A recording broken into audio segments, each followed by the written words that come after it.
Good morning, everybody. This is Nintendo Kid 91. Today is August 20th. It's 7:24 in the morning. Now I want to be the first to welcome you guys to Zelda 2: The Adventures, or The Adventure of Link. I always call it The Adventures, but it's just The Adventure because he's only been on one since then. So,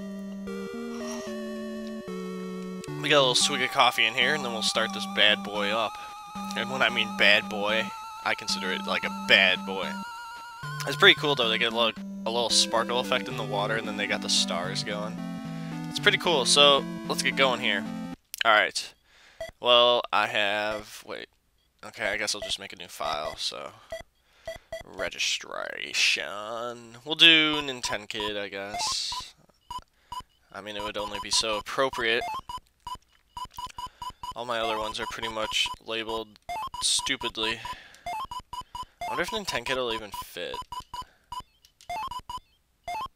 Well, I guess we'll do Nintendo Kid. Oh well. Alright. So, now we have to actually select our file. We have 3 lives, which is weird. Alright, so... this is the game, pretty much. It's really awkward. I've never actually gone out this way. Can you? Alright, sweet. So, there's Zelda in here.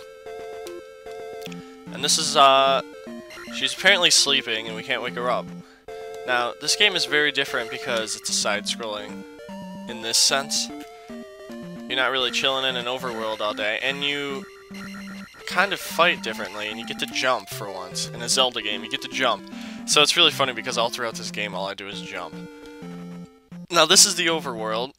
And it's a little different from the first Zelda, in that if you wander off this kind of orange path, you see these monster icons. Now if you run into them while you're off of the orange path, you have to face monsters. And you actually gain XP points, or experience, from them. And you actually level up in this game, which is why it's really different from most Zelda games. Now if I were to run into them and then jump onto this path again, it would be a neutral battle, so...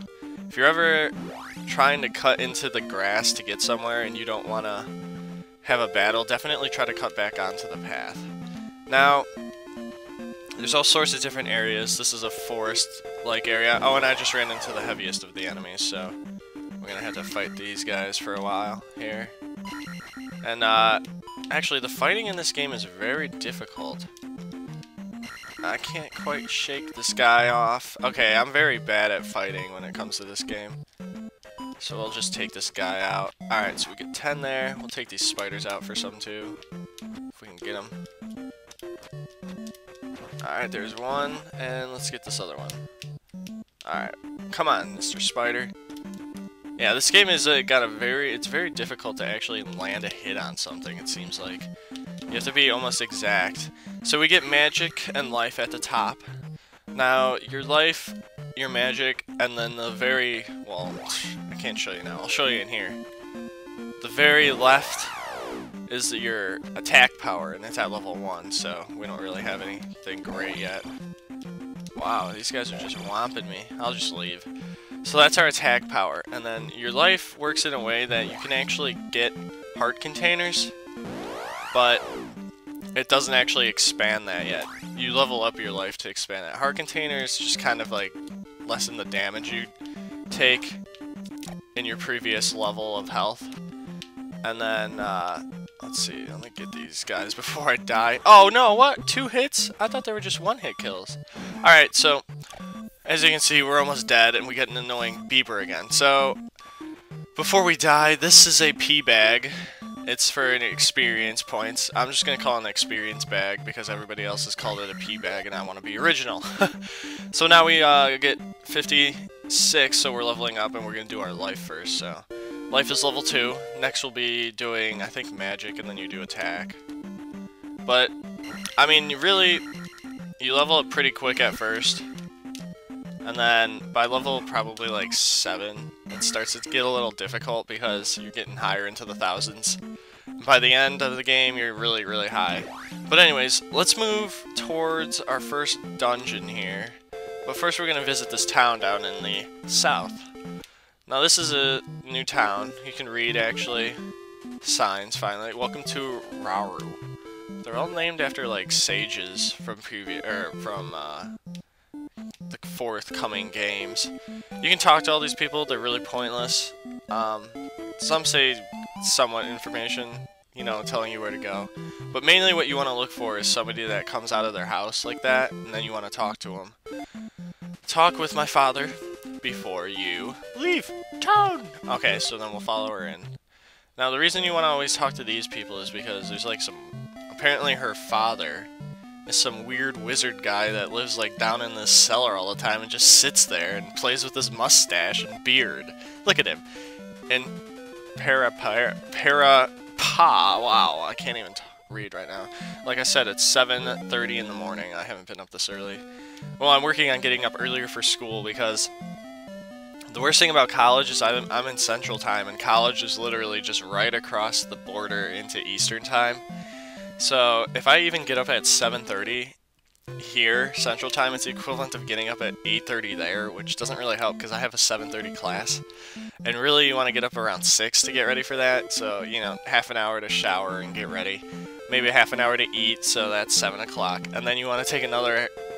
You at least have some time to get to class. Alright. Oh, great. Oh, man. Are you kidding me? Alright. Alright, we'll take this. Just charge him. See, some of these enemies, I don't have tactics for beating all these yet. Only certain enemies, because I haven't gotten into too many field battles of the harder enemies. I'm just going to skip this guy. He's taking forever. Alright, so we're going to work our way over towards the first dungeon. And here we have a cave. Now, in here you want to be careful, because actually, if you look here, you can see something moving down there. And that's actually an enemy, and I just got attacked by it. Now, I don't know where it is. So you want to just keep stabbing. That really kicked my ass. I am horrible at this game. We're probably going to have a ton of deaths, because I just can't get used to these controls. Your sword has the worst range. Oh, fairies. Perfect. If you run into a fairy, it'll do what a normal fairy does, re-heal you. So you want to try to grab those when you get the 3 random battle icons. Now we're going to cut down to the south here, because actually there's something we can get before we enter the dungeon, which will help us a little bit. Because normally I suck at the dungeon. Now this is weird, because there's like predetermined obstacles. See, it looks like we can just continue walking, but it's going to take us into a different area here. There's all sorts. These occur all over the place, and you never know where they are. But basically, it's like the equivalent of Mario. Oh no! Oh man! Dang, so we have our first death, not even in the dungeon. That's pathetic. Well, really what I've found in here is if you can start off pretty quick and just keep running, normally you're good, but I've already messed up the pattern, so we'll have to slow up a little bit. But apparently bubbles kill you in this game, like, really bad. So coming into the sanctuary type area, and if we cut over here, we see a heart container. So we'll pick that bad boy up. Oh, it does expand. Oh my gosh. See, I'm thinking heart containers work differently than they do. Heart containers, I did that backwards. Heart containers expand the number of boxes you have. Leveling up your life makes it run down slower, because it's like increasing your defense, basically. Because it makes, well, yeah, as you get hit, less of your health bar will go down. So it's, shoot. Dude, 2 lives in this dumb little area. That's horrible.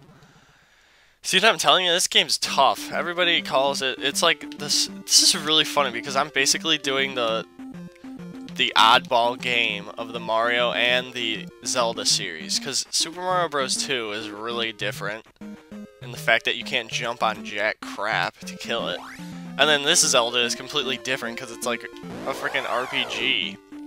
Well, not really, but you have to level up and side-scroll all the time, so it's really weird. I'm not really used to it. And the controls aren't bad, it's really the attack range of your sword. Look at it, it hardly goes anywhere. You gotta wait until something's literally about to hit you. So this is our first dungeon, and, you know, let's just enter it and then I'll call it quits, because I don't want to split these up, so I'll take this elevator down and get on in here.